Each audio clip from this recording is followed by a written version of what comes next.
The 2020 elections are approaching to the United States, and the migration has grown. According to the United Nations, in 2015, there were 244,000 migrants in the U.S. This is a real increase. According to Stephen Casa, a socialist, professors say that it's the era of migration. And behind this, there's a lot of things. In the U.S., 2020 elections are approaching, and the president, Donald Trump, who aspires to stay in office 4 more years, uses the issue and argues that the issue raises an unprecedented national security crisis, the same as the interim National Security Secretary, Kevin McKellen, to justify a policy of zero tolerance for migration. It was in April 2018 when the Attorney General, Jeff Sessions, announced a zero policy tolerance for migration. He said that the situation on the southwest border requires a greater effort and that illegal entry will mean confronting all the powers of the Justice Department.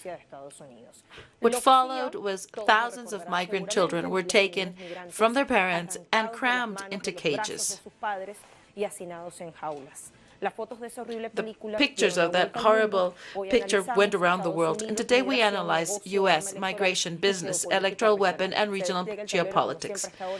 We're going to have a map, we'll have guests, we'll have more news, and you with your critical thinking. Let's begin.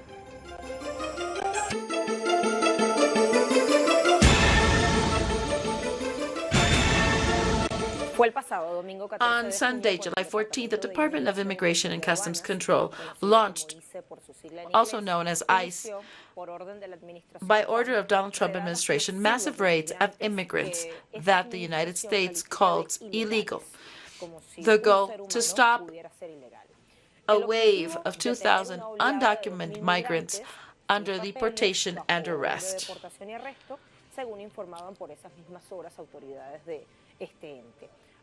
Let's first hear the president announcing the operation on Friday 12th. These raids start on Sunday. They will take people back to their countries, allow criminals to be taken out, imprisoned here or in their countries of origin, because we are focused on criminals as much as we can. To date, there are no precise figures on the actions. According to U.S. media, 3 raids were reported in the cities of New York last Saturday, and in none of the cases were successful. In Florida, residents saw ICE agents knocking on doors of houses located near the international airport and community of migrants. In the city of Washington and Baltimore, there was a testimony of little operations. However, Trump said it was a total success. This is what he said. The ICE raids were very successful. Those people entered to our country illegally. Many criminals, many were convicted of crimes, many were taken out on Sunday. You just didn't know about it. I actually spoke with the boss ICE. I talked to a couple of people. We captured a lot of people. It was a very successful day. There have been many messages of people against it. Let's speak with 2 activists that live in the U.S. And this is what Alina Duarte from U.S. tells us. But they remind the Holocaust to ask that the immigration detention centers that call for concentration camps to be closed. This is what she said. To put people in cages and not feed them appropriately, not to give them appropriate access to hygiene, can be described as concentration camps, with everything that the term implies. Trump is a racist who is using the migration issue to activate his base and wants to use it as point for his 2020 re-election. But we're not going to let that happen. So many studies coincide that the economy has been growing, and that while there's more immigrants, more the economy raises, because they're part of the social fabric, although many sectors want to exclude them. According to an investigation from BBC of London, In the U.S., there are a little bit over 43 million immigrants, or people born in other countries, of which 11 million are not legally in the U.S., and at any moment they could be arrested. However, this universe of migrants do their work, and they work directly or indirectly. And some even think that the growth of the economy in the U.S. is part of and due to the migration. They do 28% of the hard works. There's also people in scientific works. Even though they can also be part of service employees, taking care of people, chefs, food-related services, and they earn far below any American worker. And they also pay a lot of taxes far beyond what they receive as services. There we have the information. As we said, many messages have arrived, not only in those manifestations that we saw right after the announcement of the raids, but also on internet. Let's go see a publication on Twitter of the Mayor Bill de Blasio saying, receiving reports of attempted but reportedly unsuccessful ICE enforcement actions in Sunset and Harlem. And immigrants and advocates are connecting with residents and distributing resources door to door. Remember, you can have rights. Call 311 and say Action NYC for help.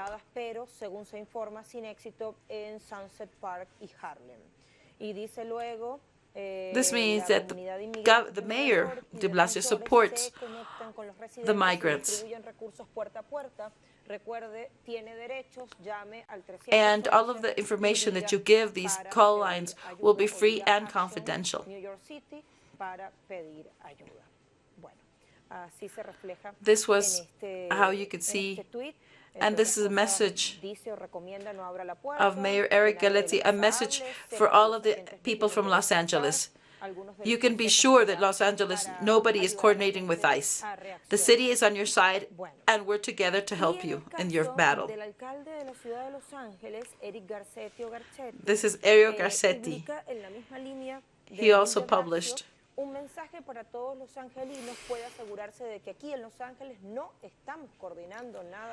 this was done by Mayor Eric Garcetti.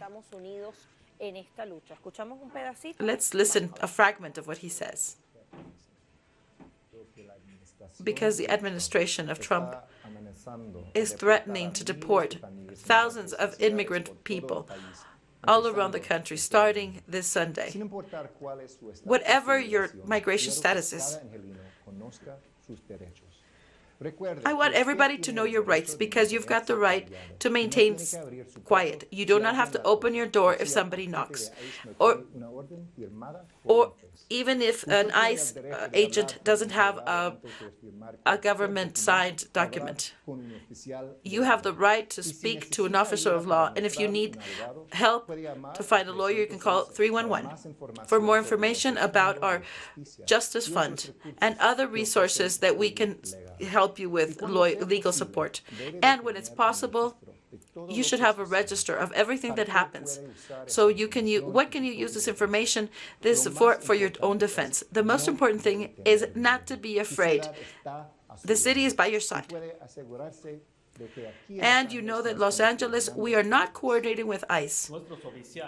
Our police officials will not do the work of the federal officials. So, I would like to reaffirm what the mayor just said. The Department of Police of Los Angeles will not assist ICE in any way. The Department of Police of Los Angeles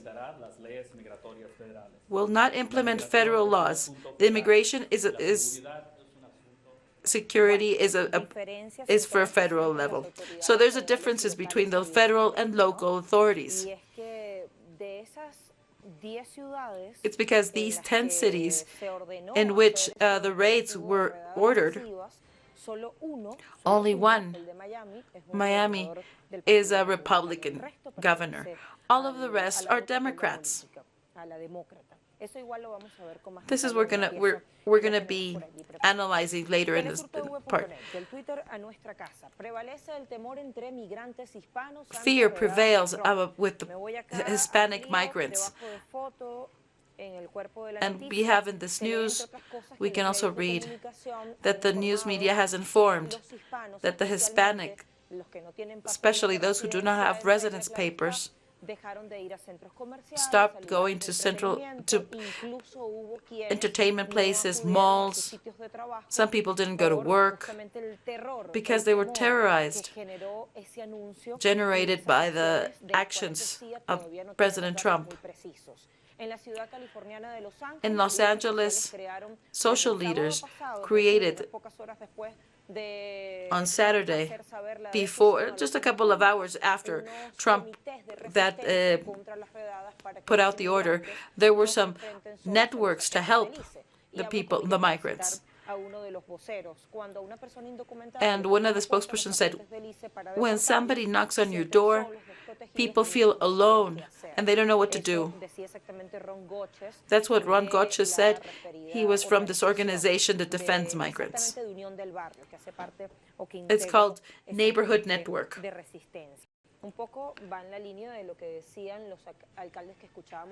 This just goes along the line of what those mayors said. Let's go to Latin press of July 16. She says, migratory agreement with the United States. Up until when will Guatemala be willing to negotiate?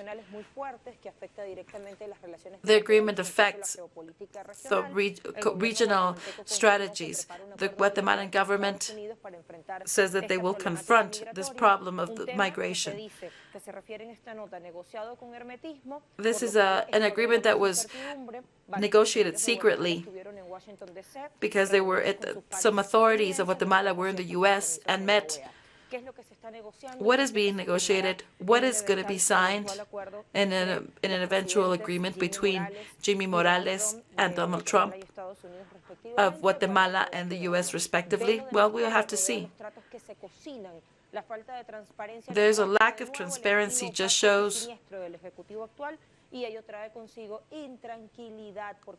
the style of this government, and it brings unrestlessness because we know of what they're capable of. Let's go now. I'm going to take you to your recommendations.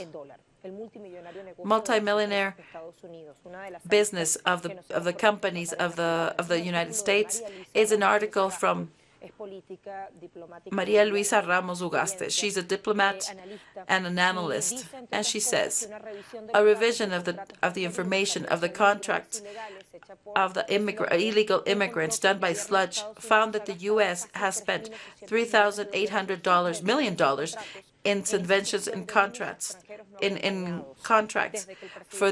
to handle these kids that have no legal guardian. So Southwest K received $1.5 billion, and BSFF and Human Health and Services also received billions of dollars to handle these kids. 2013 billion to another company,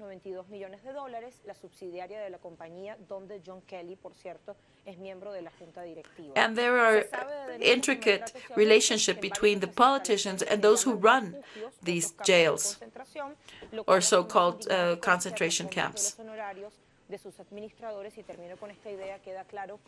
It's also important to see how much they earn, how much the people that run these earn.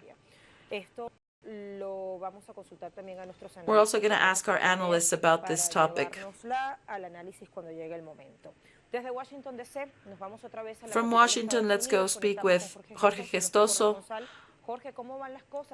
Tell us how things are going 1 week after this announcement.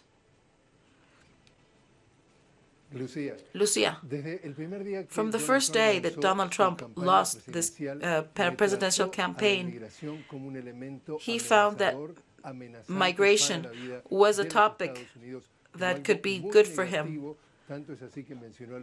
And he said that Mexicans were drug dealers and violators. And then, through times, he incorporated Muslims as a synonym of threat, of terrorist threat. Now, the latest thing he's done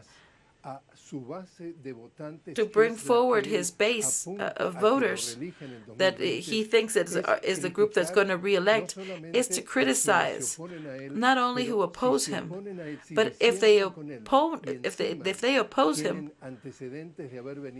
and if on top you are originally based from another country, this is what we're talking about, the squad of four that are basically from Puerto Rico, Somalia. Another one is from African descent, and the other one is Palestinian. When they were, this fourth squad criticized his policies, but he attacks them personally, because he says that they hate the people, they hate the government of the U.S., they hate the U.S. And there he brings out this letter saying that if they don't like the country, they can go back to the places they came from. Although the four ladies were born in are U.S. citizen, and only one was born outside, but is a U.S. citizen. So there is racism, xenophobism, everything that is contrary to the truth, because immigrants have worked in this country and they have been a great input for the economic situation that we have now.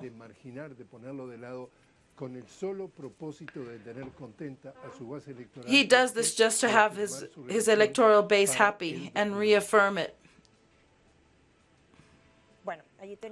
Well, we had precisions of Jorge Gestoso from Washington, D.C.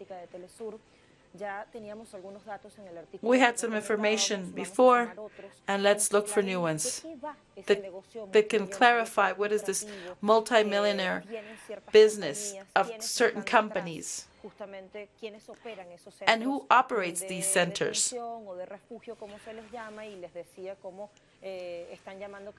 And how they're calling more and more manifestations. People are calling them concentration camps. We'll be back to a pause, and we'll be right back.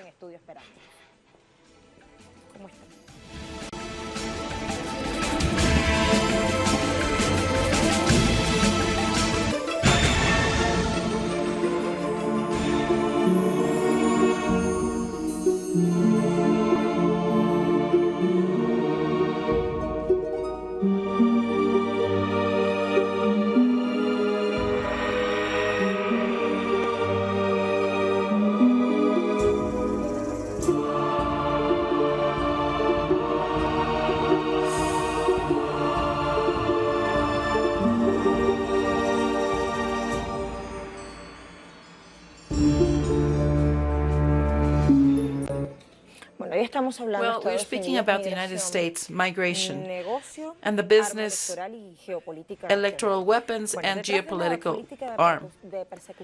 Behind this persecution policies, there's a huge business for the U.S. and Europe. Specifically in the United States, the zero-tolerance policy, as so-called from the Trump administration, has a lot of budget for this, for private business, for all of the companies who run these detention centers. The organization Caliber International offers services in Iran, Iraq, receives multi-millionaire money for receiving unaccompanied children. And on the board, he's the former Secretary of Defense, John Kelly. From 2012 to 2016, was in charge of the border and combat the drug trafficking. Sitges charges $700 per day, far more than a hotel can charge. He has $290 million in government contracts. In the same way, Europe has also given contracts to companies that produce weapons. And all of these companies are the elite with most revenue. And they have these millionaire contracts with the government that they always win. Among those are Finmecane, Indra, the French Thales, Endemia. It's clear in Spain, for example, all of the contracts that they have for private companies. Many governments also finance these things. And Thales and Finmecánica, Indra, Siemens, Ericsson, another company that has been increasing in weapons, that got a contract to have surveillance on the borders of the U.S. Let's come with more analysis. A specialist of Latin American integration, and Julián Rivas. He's an international journalist. Thank you for being with you. In the same line of what we just saw, BBC says in an article that was written, says that the companies that handle all of these detention centers have gone through a boom because they have a lucrative business based on the human suffering. Well, what we're seeing is a fascism of the American society. We think that this is a society that voted for this government. So capitalism in crisis, like what happened in Germany before the Second World War, generates a situation of fear to society because they speak about of losing social security, internal security, and there's this predisposition of hate against the people that are coming and taking away their jobs, and this is being exploited by the president and by all of these companies that can get some income from it. And there's also a business of all of these people that take people through Mexico to the U.S. and through Africa to Europe, and they charge them like 5,000 euros and $5,000.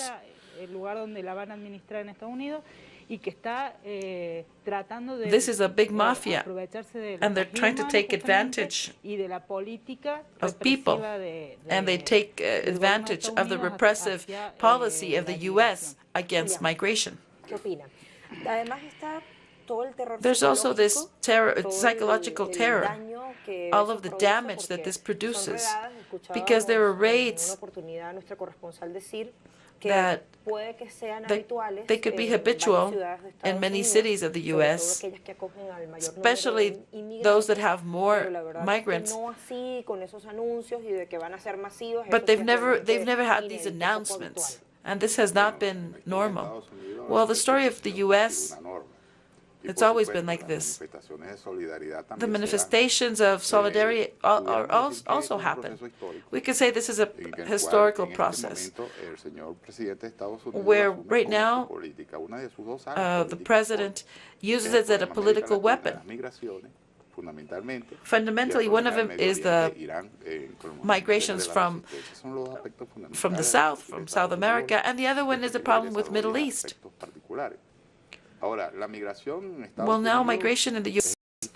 is historical. It began in the 16th century. And And of course, there's some racism in his policy because it goes against the population that has transformed the U.S. positively.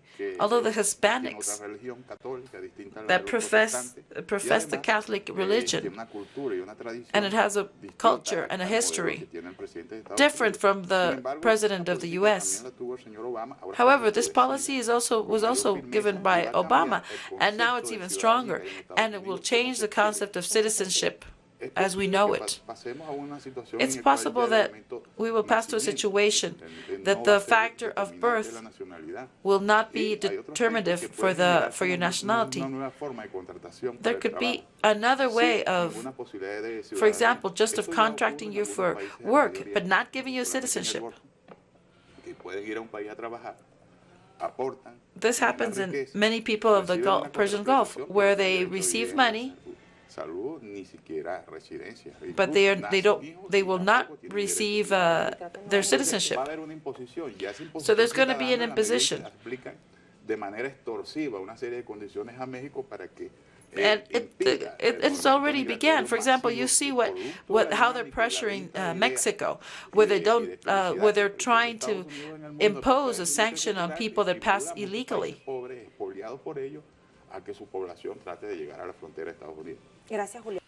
Thank you, Julian. Let's see, Monica. Apparently, as soon as these elections that are so upcoming,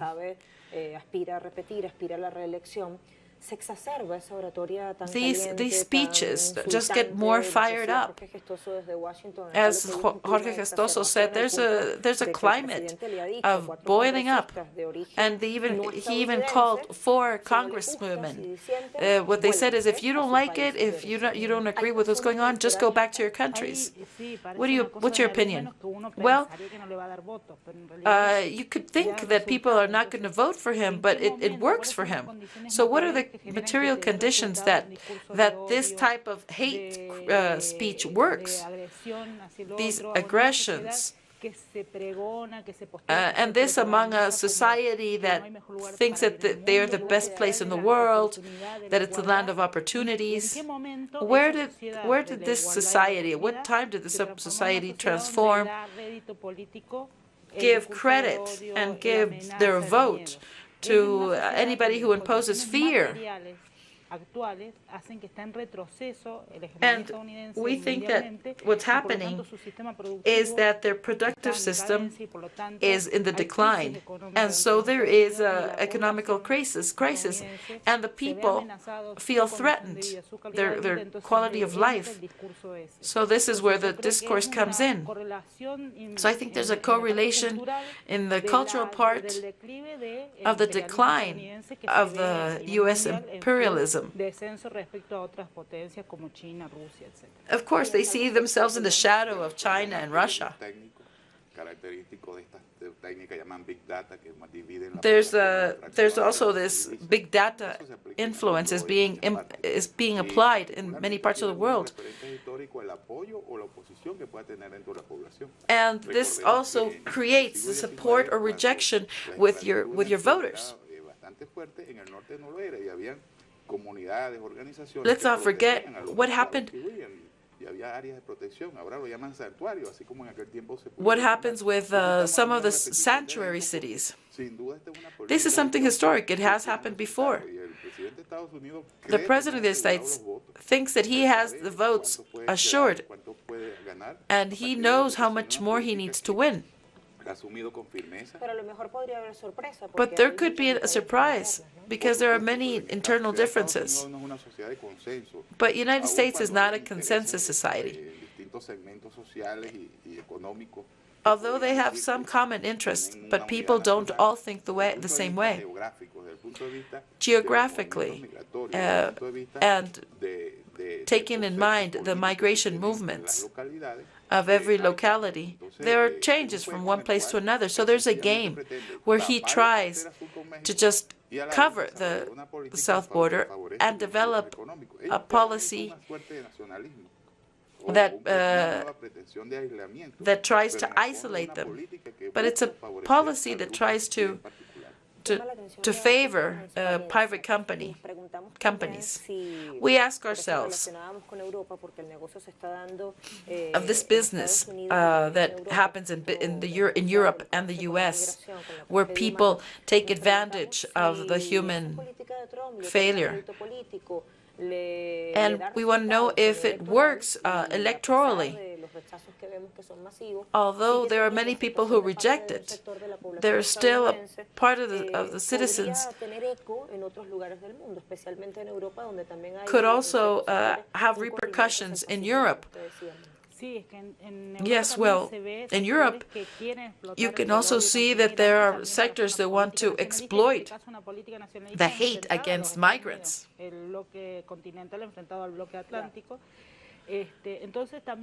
So in Europe, there's something similar that's going on, because the crisis of capitalism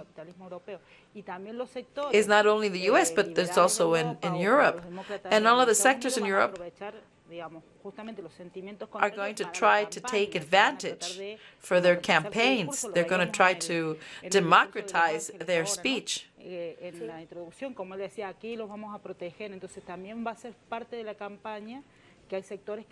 And there are, in this election, we're going to see that there's going to be a division of who protects the migrants and who don't. But however, it's sort of hypocritical, because if we see Europe, they need migrants. This has been proven by research, because they need cheap labor, and they come from countries that have been destroyed. And we also have scientists and technicians, and we have talents. And we also see them in sports and arts, and they get the best talents from these countries that they themselves destroy, and they become part of the companies, of all type of companies, big and small. So they have an interest of getting cheap labor, because they also have these big companies. And at the end of the day, there is a speech that what tries to do is to threaten the U.S. people. But of course, they take advantage of the South American countries to get cheap labor and all of their best brains. I would like to ask you about the numbers. For example, it is said the immigrants are the ones who have developed 28% of the patents.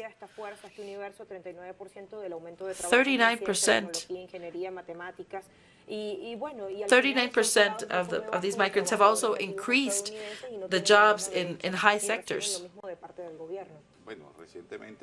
Recently, there was a summit of the migration problem, and of course, there is the need of this migration in the U.S.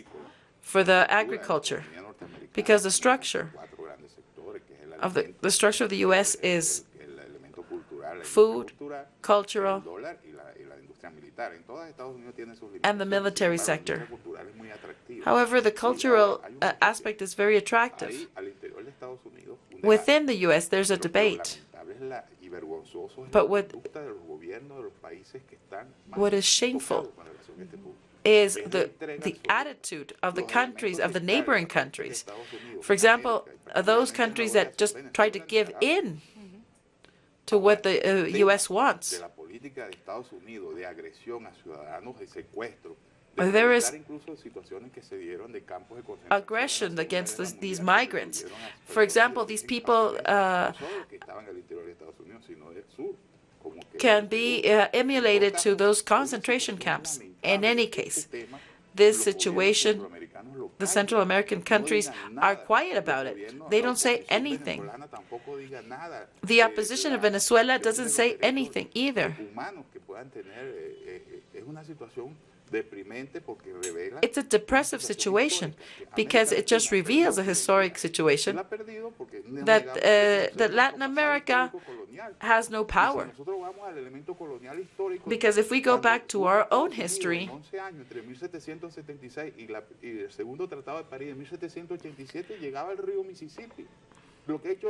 so we can see that the Mexican territory went into what is now the U.S. The U.S., the Mexicans lost most of their territory due to the impositions of the U.S. And this century, the U.S. Has some policies that go against our culture.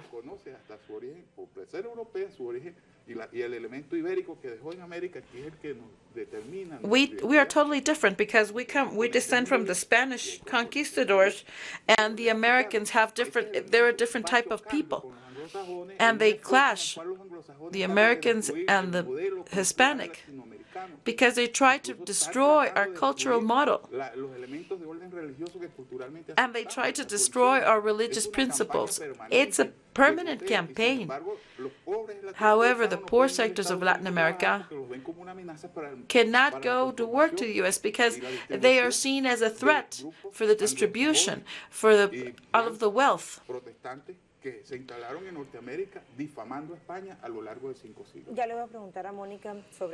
We're going to ask Mónica about Central America integration. But before we go to a pause, I would like to bring a new element. There are 10 cities that are called, that were done the raids on. There are no concrete information, but let's see a little bit about these cities. Atlanta, capital of Georgia, located to the south of the U.S. Baltimore, port city of Maryland, located to the east and its neighbor of New York. Chicago, state of Illinois, in the east. Denver, capital of Colorado, is in the center. Dallas it's a modern city in Texas. Houston is also in Texas to the southeast. It's a border country near the Gulf of Mexico. Largest city in the southern city and one of the most populated in the country. Los Angeles, southern of California, extreme west of the U.S. It is the second most populated in the city of the country. San Francisco, this is in northern California, surrounded by the Pacific Ocean and the San Francisco Bay. Miami, port city of Florida, located at the Atlantic Ocean and the southernmost part of the country, very close to the island of Cuba. It is of the largest receptacles of Cuban migration, internationally used by the U.S. to destabilize the Caribbean neighbor. New York is the most populous city in the United States. It's in the northeast, halfway between Washington, D.C. and Boston. 9 out of 10 mayors of these cities, that are Republicans. There's only one Republican that 1 hour before the raid said he had no idea what was going on. All of them have very diverse demography among natives, Hispanics, Latins, Pacific Islanders, and African Americans. Many are considered sanctuary cities. And if not the city, the state. And what it does is that it defines those places where people have friendlier policies with the migrants. According to studies done by the U.S. Reform Federation, there are 564 jurisdictions between states and municipalities that have adopted these policies, and the Washington Times say that the sanctuary cities represent 49% of the population in the city. In their presidential campaign, Trump threat to not give more money to these sanctuary cities in case that they opposed helping the federal government with their hard migration policy. Mónica listened to this and she said it's a constant clash. He's going to these places where he has to show that he is in charge, and this generates internal conflict. We already see testimonies of Latin Americans, of Muslims, saying that they're going to university and they're being harassed. This is generating a discontent among the society. There's a symptoms of decadence of the U.S. empire. It's a society that grows economically and that attract migration. These are just reflects of the political, economical, cultural system of how it's been declining. But for now, it's a clear symptom of decadence. What has happened with the geopolitical of the region?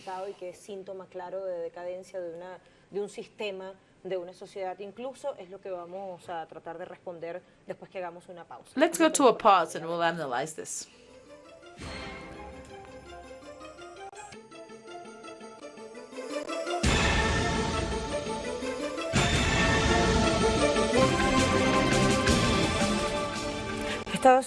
United States migration, business, and weapons. This is what we're talking about. And now we want to see the consequences from the geopolitical regional perspective. United States and their neighbors, United States, Mexico, Central America,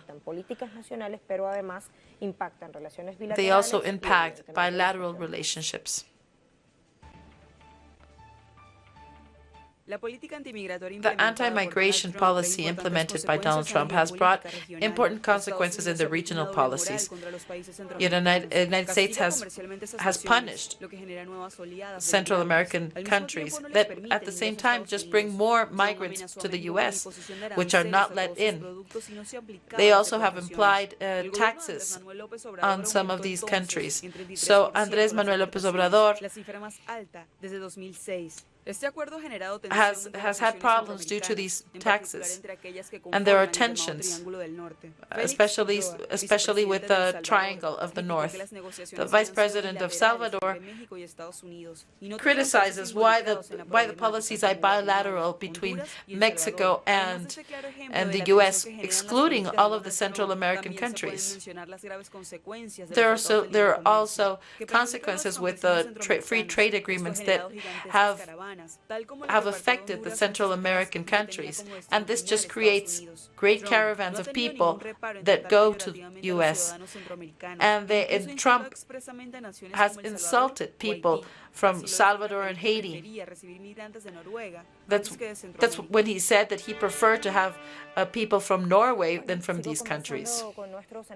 I continue to dialogue with my guests.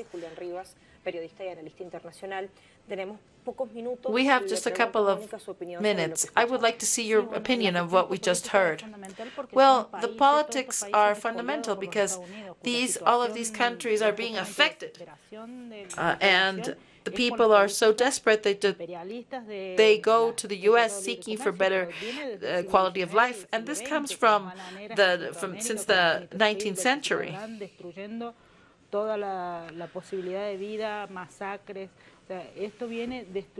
This has been cooking for over a century, where the quality of life of these people has been decreasing. And now, on the American side, there is this reactivating the Monroe Doctrine, which is taking over Latin American resources. Because this would allow the U.S. to be the world power. So the countries that are aligned with the U.S. is useful for them because they can do whatever they want. And it's a way of trying to put a stop to the good policies of Manuel López Obrador. And and not let him govern adequately. He also used the migrant topic against Venezuela, not because of a human rights issue, but to carry out his policy in Latin America. I asked Julian, what is your take on the silence of the Latin American countries? Nuevos subordinados que hacen parte de esa histórica entrega de los países centroamericanos con sus salvedades. Well, it's a reiteration of them creating expectation and then frustration. The U.S. has said that they want an agreement with Central America. This is a very old policy because Latin America has not been favored in no way after Second World War. It was Europe and some parts of Asia. Then came this Alliance for Progress, and then there were also some systems of taxes. But then there was an attempt of having free trade agreements of the TLC, and the U.S. What is done is just to provide companies to make business. So if there's a second government for Trump, what he wants is to get more companies, U.S. companies in the South American countries to make more business. So the coercive mechanisms that he has been imposed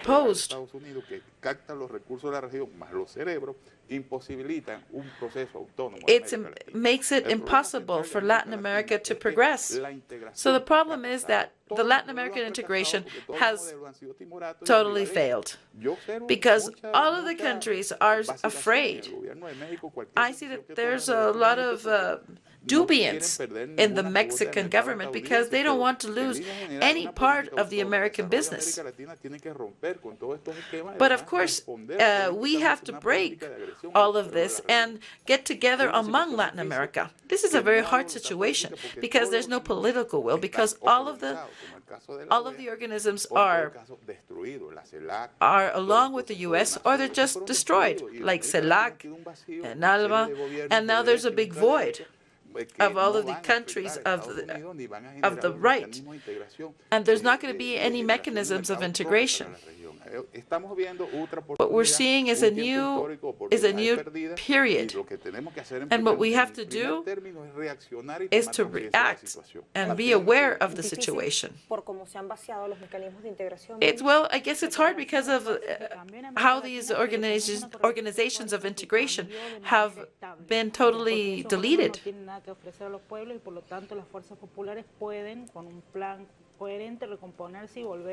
Of course, we have to see what's going on with the governments, the upcoming governments of Latin America, where they're going to lead us.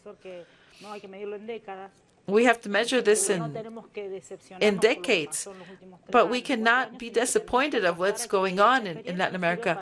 We have to use the experience to advance in this integration. That would be the intelligent thing to do. We would have to integrate economically, culturally, technologically, and with all of the governments that want to do it with us, and strengthen ALBA, because great part of the gas and oil gives us some power. Okay. I'm writing down most of your ideas just to go to a conclusion. Thank you very much for all of your input. I hope to see you soon in another program.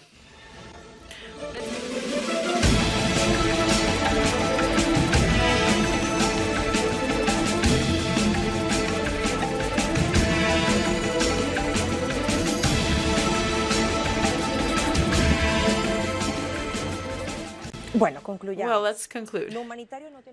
Humanitarian aspects have no importance where there is business. Why go back to the numbers? It was very clear. They're clear symptoms of decadence of the empire. Like Monica and Julian were telling us, this is a society that's going to fascism. And they apply a double morale because, first of all, there's aggression that, of course, also has input in the American economy. But on the other side, because regionally they steal from their neighborhood countries and they destroy the way of life of these foreign countries, and of course they migrate to the U.S. Central America, we have to look at them because several countries are subordinate to the U.S. interests. And there are agreements that are negotiated secretly. Mexico is probably will have some position in governing his country.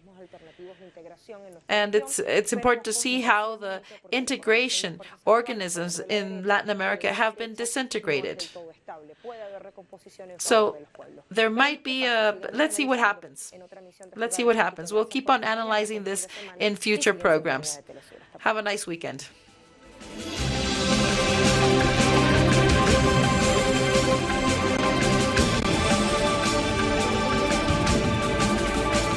We are present at every event where